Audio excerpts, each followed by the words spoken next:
So I think the most important thing to explain about a multi-day VWAP, or the concept of a VWAP that spans more than one day, would be to start with the kind of an intraday, a normal, typical volume weighted average price.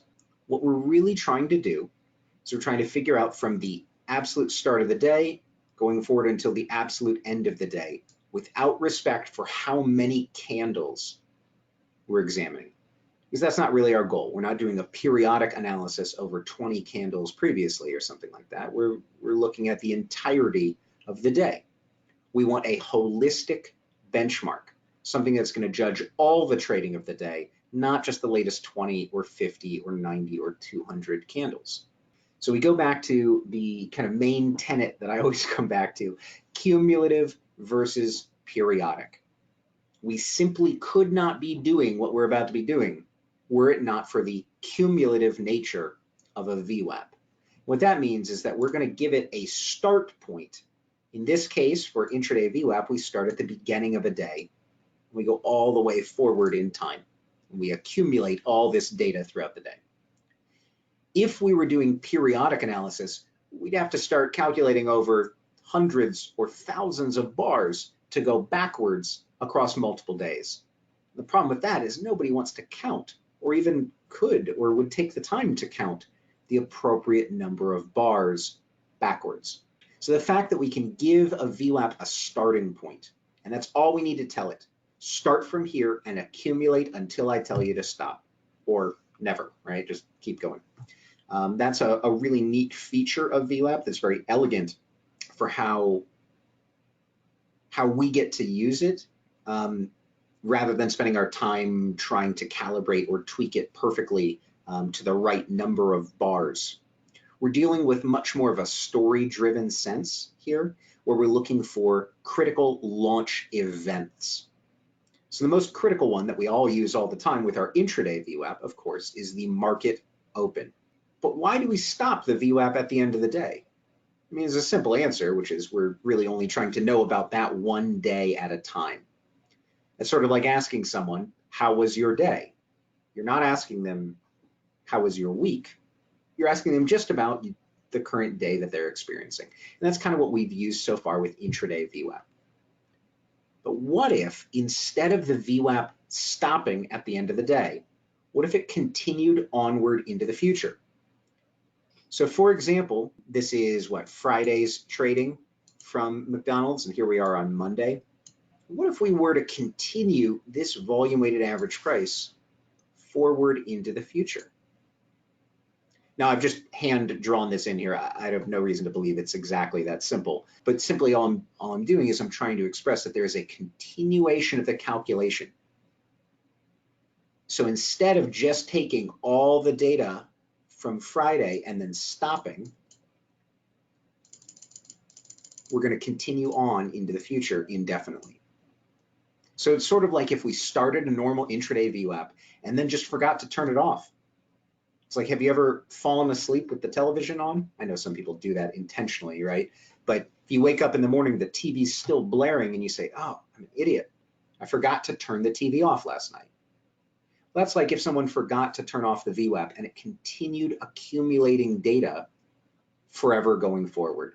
So when we think about a volume weighted average price, an analogy I think I've used before in the roadmap PDF or in my Chat with Traders interview, I know I've said it somewhere before, is that a volume weighted average price is kind of like a grade point average. It's cumulative, just like a grade point average, and it's weighted, just like a grade point average.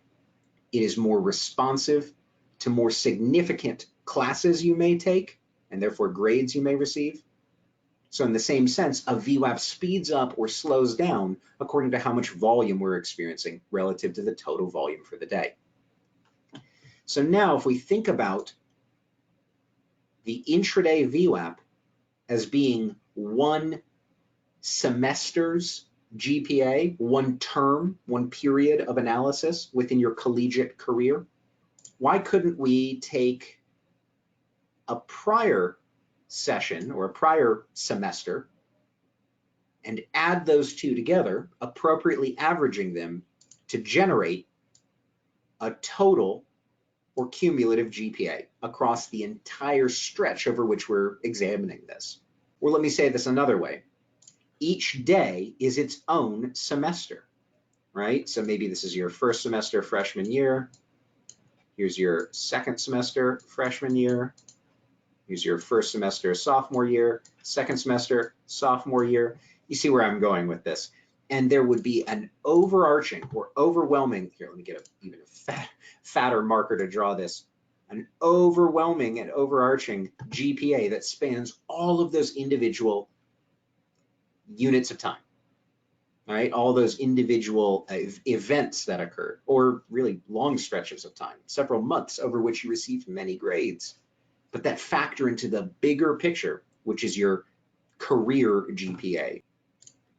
So this, the phrase event-driven averages always comes back. We want to be launching these VWAPs from critical events going forward. You notice that when I had drawn this before, I had said, hey, here's our first semester of freshman year. We're not starting our GPA 2 semesters later and then going forward. We're starting from the beginning of that person's collegiate career. Similarly, if we were trying to measure something about a stock, how it's performed since a critical event, it wouldn't make any sense to start the VWAP before that event or after that event. Ideally, we'd want to start on that event itself. And this goes back to that cumulative elegance that I always talk about. We don't need to necessarily know how many bars ago that occurred. We just need to know the start for our VWAP, and all the calculation falls into place from there on out. One of the other benefits of being in a cumulative calculation rather than a periodic one is that we're not dealing with changing time frames. So when we go from a 15-minute chart to an hourly chart, we don't have to recalculate how many bars backwards we are looking. We're dealing with something that's a lot more intuitive, which is the kind of normal stretch of time and cumulative event planning. I shouldn't say maybe planning, but event analysis. So this goes back to, I'm sorry for those of you who have heard this so many times, but we don't speak in data, we speak in events. We say things like, how has your day been? Not, how have you been for the prior 172 minutes of this day? We don't do the kind of robotic data assessment that I think traditional technical analysis wants us to do. We tend to think, and I'm talking about in our lives, when we look at a stock chart, we tend to think from major events going forward. Now, these events can be calendar events, technical events, like a breakout or a gap.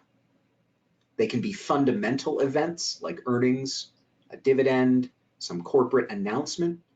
They can be geopolitical or macroeconomic in nature. So it could be industry-wide or sector-specific stuff. They could be legislative. There's all sorts of major events that can occur.